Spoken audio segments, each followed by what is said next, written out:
Il ne faut pas se voiler la face. Le jour où chacun de nous devra entrer dans l'éternité viendra peut-être plus tôt que nous le pensions. Afin de préparer au mieux ce moment, nous devons connaître la vérité, à savoir, tous les hommes n'iront pas au ciel. Et comment pouvons-nous savoir avec certitude que nous faisons partie de ceux qui la passeront au ciel?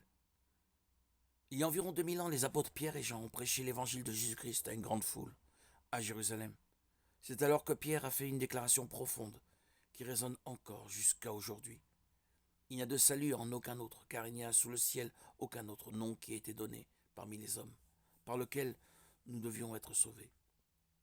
Acte 4, 12. Hier comme aujourd'hui, ce message n'est pas bien vu. Dans notre société, où il est à la mode de dire qu'on ira tous au paradis, que tous les chemins mènent au ciel, ce n'est pas un message populaire. Nombreux ce sont ceux qui pensent qu'ils peuvent aller aux cieux sans Jésus. Ils veulent les belles promesses de gloire, mais ils ne veulent pas de la croix, encore moins de celui qui est mort. Beaucoup ne veulent pas accepter Jésus comme le seul chemin vers le ciel, et sont déterminés à en trouver un autre. Mais Jésus lui-même nous avertit qu'il n'y a pas d'autre voie que de ne pas accepter cette vérité conduit en enfer.